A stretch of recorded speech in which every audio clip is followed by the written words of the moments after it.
Es el año 1811. Entre la bruma de un amanecer que se insinúa con una línea plateada en el horizonte, dos hombres atraviesan lentamente los confines de la pampa y empiezan a cruzar el río salado.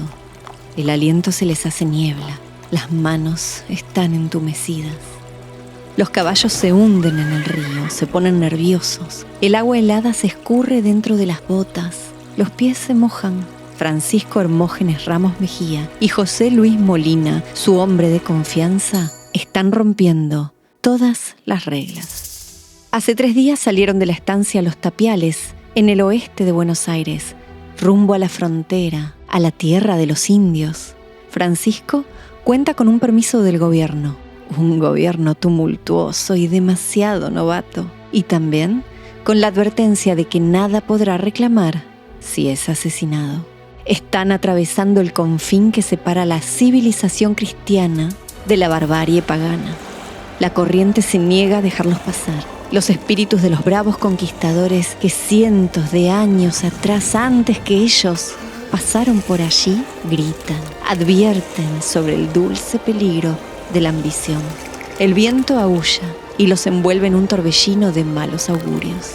Pero Francisco se aferra a las riendas.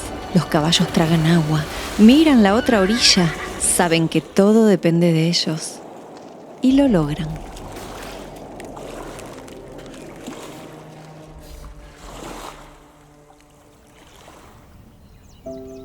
Al salir del agua, todo es distinto. Han sido bautizados por las manos sagradas de la aventura. Han nacido de nuevo. Las costumbres, las leyes y la religión quedan en suspenso. Aquí, la autoridad agoniza. Aquí, mandan los indios. Los hombres contemplan un paisaje infinito. Este es el desierto donde todo es divino silencio. Entibia al sol. Lanzas de luz se filtran entre las nubes para clavarse en la tierra. Allá a lo lejos, solo un poco más allá. Y Francisco, como si fuera el emperador Constantino, viendo la señal de Dios hacia la victoria, o como los Reyes Magos, siguiendo la estrella, él va hacia la luz. Y al llegar a ese lugar, se encuentra un manto de flores silvestres.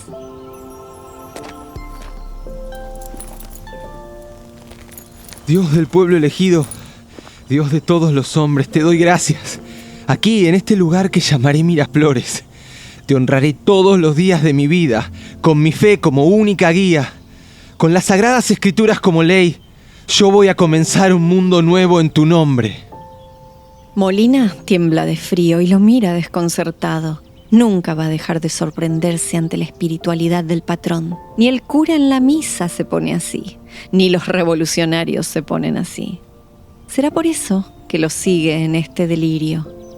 De pronto se le nubla la vista, los ojos se le llenan de lágrimas, porque la locura de don Francisco es contagiosa como la sarna.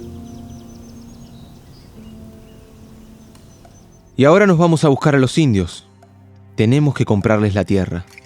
Y los hombres cabalgaron hacia el sol, donde el humo de las fogatas delataba la presencia de la tribu. Los pampas pensaron que era cosa de mandinga, o que este huinca se había vuelto loco al llegar así mojado, sin armas, lo mismo que desnudo. Molina traducía lo que Francisco predicaba y los indios de a poco bajaban las lanzas y relajaban el pecho. Entonces, uno de ellos le puso un cráneo de vaca en la tierra para que se siente, y otro lo envolvió con un poncho, porque Francisco titiritaba de frío, aunque no se daba cuenta. Decía cosas que nunca un blanco había osado decir. Estaba pidiendo permiso para vivir en tierra indígena con su mujer e hijos pequeños. Hablaba de pagarles con dinero para que el trato fuera justo y no convertirse en un usurpador. Hablaba de honrar a Dios viviendo en armonía entre hombres de bien.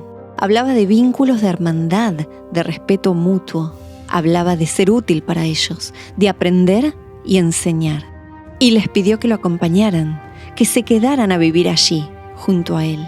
Ya no era el muchacho que había ido a Charcas, en la actual Bolivia, a trabajar para la administración real. ni el marido de Antonia Segurola, la heredera, hija del gobernador de La Paz, cuyos antepasados habían aplastado sin compasión alguna la revuelta encabezada por Tupac Amaru II. Francisco ahora es todo lo que siempre deseó ser, un pionero, y nosotros podríamos decir que casi un místico protestante. El trato con los indios fue sellado. Las tierras que les compró necesitaban un nombre.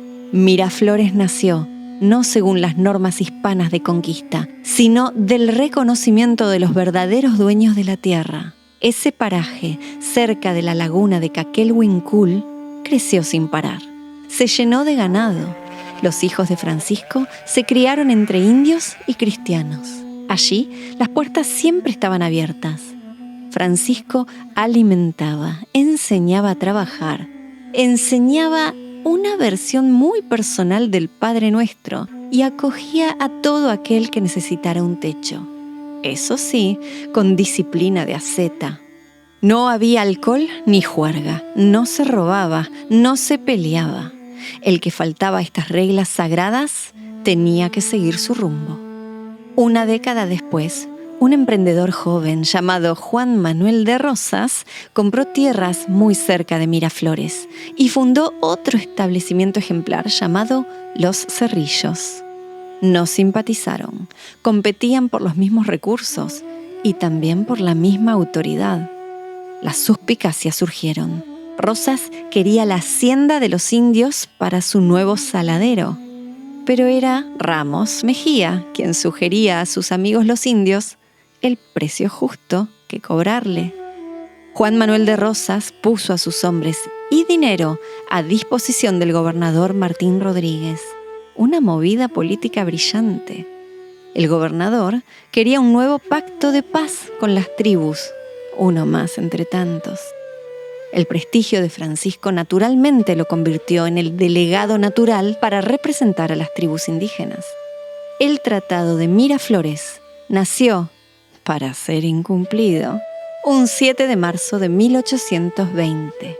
Los caciques Ancafilú, Tacumán y Trirnín se hicieron presentes para dar su aval a Francisco para representar a más de 30 tribus de las Pampas y del sur de la República Argentina. Apenas meses después de firmado el Pacto de Miraflores, las tropas del gobierno avanzaban sobre el territorio y disparaban balas sin parar. Y los malones continuaban arrasando, robando y secuestrando cautivos en todos lados. Un círculo vicioso de no acabar. Represalia de la represalia. Mientras tanto, en Miraflores los indios rezaban en la capilla de Francisco los días sábado. Los rumores volaron.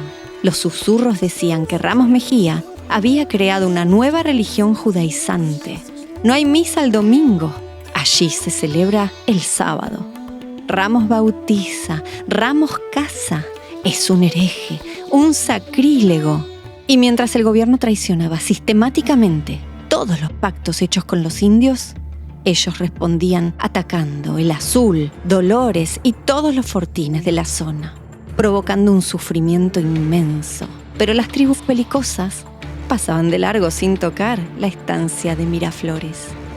Los demás estancieros, víctimas de los malones, hervían de bronca.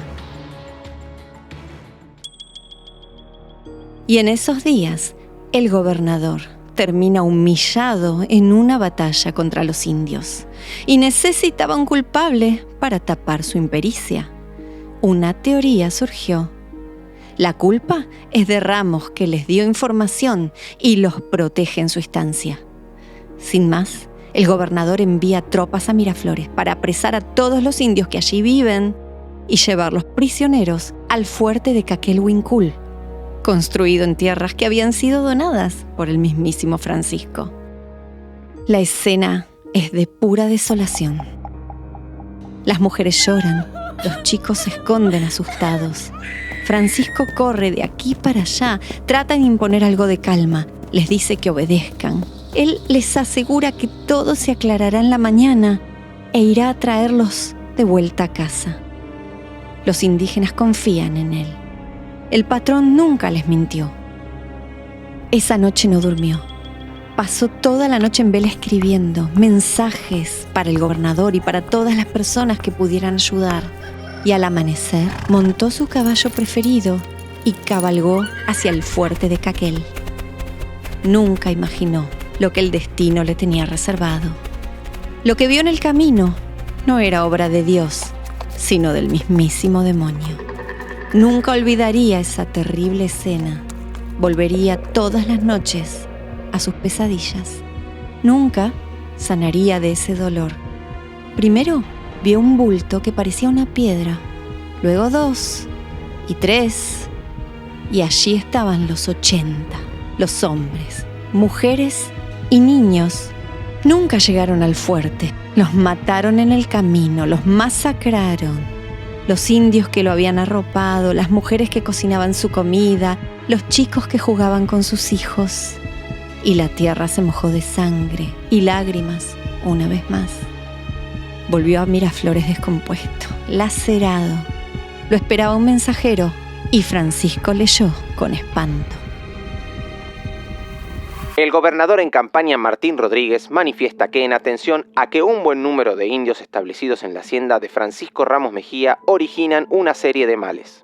Ha dispuesto que una partida condujera al cuartel general cuántos individuos y familias existan en el establecimiento y que Ramos Mejía se traslade a Buenos Aires dentro de 6 días por haber procedido escandalosamente trabajando con éxito contra la religión.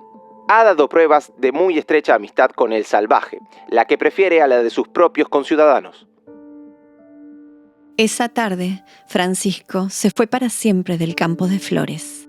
En el pecho, una daga atravesada que no se quitaría jamás, una cruz pesada que llevar. Aún entonces se negó a creer que Dios lo había abandonado. La fe es lo único que importa. Las acciones no cuentan, solo la fe. Dios no permitirá que triunfe el mal. Y así fue que se dedicó a escribir secretamente sus ideas y trabajó duro en su estancia de los Tapiales. De a poco, Miraflores resurgía, pero dentro de su espíritu. Otra vez terminó protegiendo a los indígenas que buscaban abrigo, que escapaban de la ley. Ellos sabían que en los Tapiales estaba Don Pancho, el que era amigo de los indios. Las autoridades sospechaban una vez más y se le prohibió salir de los Tapiales, a donde aún hoy, 200 años después, en las paredes de la casona, que sigue en pie detrás del edificio del Mercado Central de Buenos Aires, resuenan sus palabras. El Omnipotente me puso la mano en el hombro en la víspera de suceder, y quitándome el velo de la cara, ya no me he callado jamás. Justamente por esto, en diciembre de 1821, recibió una notificación del ministro Bernardino Rivadavia. Absténgase, Ramos, de promover prácticas contrarias a la religión del país y cese de producir escándalos contrarios al buen orden público, al de su casa, a su familia y a su reputación personal.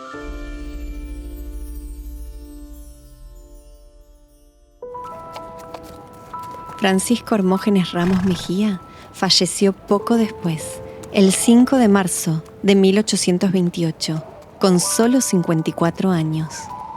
Ningún camposanto ni iglesia quería recibir el cuerpo sospechoso de herejía, y el gobierno, vengativo, demoraba en autorizar su entierro en los Tapiales. Que se pudra el cuerpo del loco Ramos Mejía, que sirva de ejemplo para los que alguna vez sueñen con darle a los indios derechos adquiridos. A la luz de las velas, Antonia y los hijos esperaron junto al cadáver del soñador, y al atardecer del tercer día, escucharon un sonido extraño, un lamento que llegaba con el viento. Era un canto penoso, lastimero. En el horizonte se dibujaron las siluetas de los indios, oscuros, cabizbajos, solemnes. Entraron silenciosamente a la estancia, rindieron homenaje a la familia y luego sucedió algo muy especial. Levantaron amorosamente el cuerpo de Francisco, lo envolvieron en un poncho y sin decir ni una palabra, se lo llevaron. El manto de la noche los cubrió y la materia volvió a la materia. Dicen que lo sepultaron con todos los honores que corresponden a los caciques y a los más entrañables amigos. Francisco Hermógenes, el hereje soñador, yace aún hoy en algún rincón de la Pampa, un lugar desconocido, un secreto que ya nadie recuerda y que tal vez se ha perdido para siempre. Sus hijos siguieron sus pasos, fueron idealistas que pelearon otras batallas y honraron su nombre. El legado vive, los sueños perduran. Aún hoy, cruzando el Salado, quienes saben entender la voz de la tierra dicen que se escuchan rezos en el viento y que el alma de Francisco busca el calor del sol al amanecer, recreando eternamente los momentos de aquel día cuando llegó al campo de flores por primera vez.